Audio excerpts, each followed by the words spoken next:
One immediate and unintended consequence of the button was that it gave everyone on the platform a quantifiable metric with which to compare themselves. What we don't realize is that we're as much bound by the psychology of it as we are by capitalism. It's telling us also to quantify ourselves through market logic. You put yourself out there and you get an exact number of how valued you are by your community. In that way, it's a really murky space. It feels good to put yourself out there. It then gets curtailed by this sort of attention economy dynamic where nobody might respond or like it or engage with it, right? And in that way, it becomes a competition. Facebook went from being a place where people were able to connect to being more gamified, like a slot machine. We invested the coins of our time and only felt good about ourselves when we saw our points go up in the form of likes and notifications. Everybody, whether they admit it or not, strives to be an influencer when they use a hashtag that calls into something. We're all part of the same ecosystem. It's not like influencers exist over here, regular people exist over here. We're all using the same Instagram. So, of course, if I post a story about my dog and I get 2 likes, and a celebrity posts a story about their dog and they get 1 million, there's that vulnerable part of your brain that's like, well, what's wrong with my dog, right? We don't always recognize all of the other social and cultural forces that go into the numbers of who gets liked and when and how much and by whom. This gamification of the like button spread to other social media sites like Instagram, which allowed users to double tap to show their support. Initially, when we get likes on something, it feels really satisfying, and it's a little dopamine hit. And so we chase that rush. But there's sort of a law of diminishing returns there. That initial satisfaction that comes from looking at it sort of diminishes, but our brain keeps chasing it. We keep going after that rush. These rewards feel exciting in the moment, but they have psychological repercussions. In an interview with PBS NewsHour, cognitive neurologist Ofer Tyrell compared it to financial competition. Imagine if every time you go to a bank, you get your balance, but you also see the balance of other people. It will cause most people to feel annoyed or dissatisfied with what they have. And this becomes problematic because, as author Dr. Tim Bono explains, when we derive a sense of worth based on how we are doing relative to others, we place our happiness in a variable that is completely beyond our control. When we get acculturated into a system from an early age, we come to see that system as normal or natural. So what's happening with a lot of young people who grow up with social media, the like button, the attention economy, they think that that's really natural. It's not inherent for them to question this space. And as that kid gets older, then that engagement becomes part of this quantification of the self. How do I recognize my value? Well, I posted something and it got 100 likes, or I posted something and nobody liked it at all, right? That's going to have real psychological impacts for those people. So rather than blindly let our kids engage with the technology, learn the technology, and then try to retroactively teach them to engage critically, let's start early, because we're handing these tools to kids really early and they're really powerful.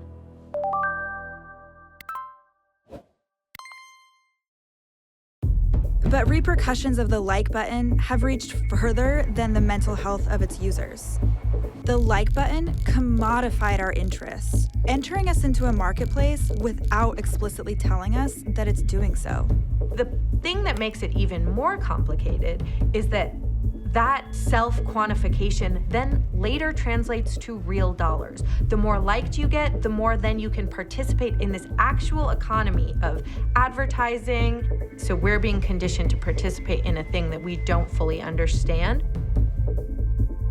In the early days of the like button, digitally liking was something users took pride in. Liking allowed users to curate their personal profile to better reflect the image they wanted to present. And that's kind of one of the pitfalls of the like button. We engage in a way that articulates ourselves without a lot of attention to who's on the other side. We know that, giving our private information for supposedly public good to private corporations is a nebulous space to be in, but we sort of push that aside so that we can engage or that we can feel connected. but we don't actually know how it works. There's no transparency to tell us this is what's happening when you like something on the other end. You didn't even have to be on Facebook.com to participate in the like economy. Facebook engineers developed the like button to be lightweight and mobile enough that it could be embedded on almost any site. Pretty soon, it seemed like it was everywhere. And even when it wasn't, its trackers would follow you to other sites. In this way, Facebook spread its reach across the internet like tendrils. As long as you were logged into your account in that browser, you'd inevitably see the clickable Like Us on Facebook banner anywhere you went. This is how Facebook became one of the most powerful advertising engines on the web. Companies didn't have to send out surveys or track purchases to try and approximate who we might be and what we might like. We were giving all of that information for free to Facebook. Facebook knew where we lived, who we were friends with, and what we liked. For advertisers, this was a treasure trove.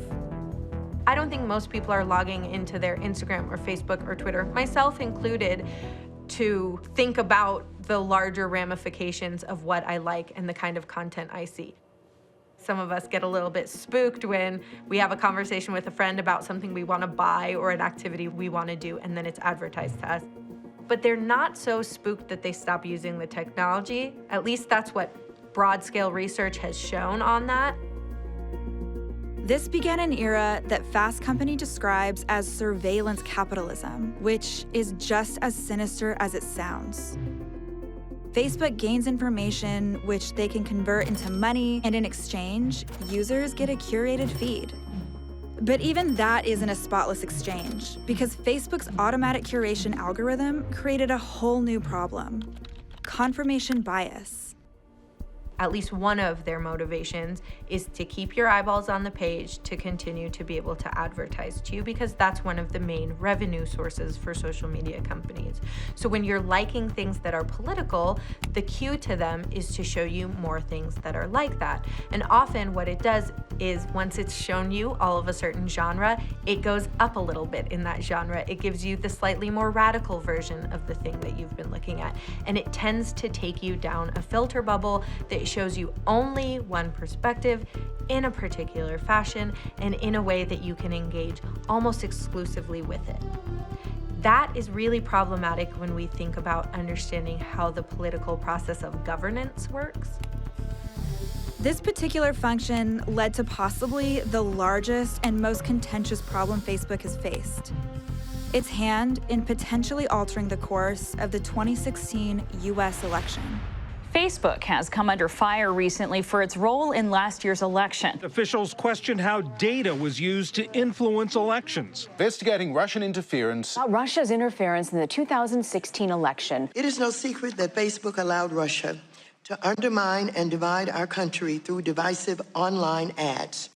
Facebook's algorithm, dictated by the likes of its users, pushed content that it thought individuals would like, and in this capacity, that meant potentially giving people a distorted scope of reality without any opposing viewpoints. A recipe for disaster, not just for the company or the platform, but for the offline world. We often want to talk about online life and offline life as though they're separate, but they're not. We can't separate the self into two pieces. And so in that way, this attention economy, this way of understanding the self through likes, this way of expressing voice, whether it's doing good or harm, has become so much a part of how we culturally understand ourselves. In all fairness, Facebook isn't the only company to fall victim to these issues. YouTube has a track record for promoting divisive conspiracy theory videos if it's left to autoplay long enough. Twitter has been open to the fact that they keep people in a filter bubble, and that's a problem. And even websites like Google that we think are unbiased have their issues. Sophia Noble wrote a great book called Algorithms of Oppression about how Google misrepresented Black women and Black girls through their algorithm by targeting information in certain ways that was really problematic, pretty overtly racist too. That's not what we want from any of the technology, especially from something like Google that we think ostensibly gives us unbiased information. But the difference between social media sites like Facebook and a search engine like Google is the question of choice. There are alternative search engines that don't track you and give completely unbiased search results, like DuckDuckGo or Quant. With social media sites like Facebook, Instagram, and Twitter, there isn't really an alternative. The power of these sites comes from the fact that everyone you know is on them. Being essentially trapped on these sites in order to participate fully in our social circles is what allows these companies to accrue large swaths of information on us. What we don't often recognize is that we are cultivating that bias through what we like. We act like the company's doing it independently of us, but we're participating in this thing. Just in the same way we are their labor force in a lot of ways. No, we're not all sitting there coding for Facebook, but we are their content providers in so many ways. Some people get paid for it, influencers and others. Most of us don't. Over time, the like button has evolved from a fun and lightweight way to show your support to becoming a way to siphon your attention and commodify your life online. The original creators of the like button have both expressed disdain for how it's changed.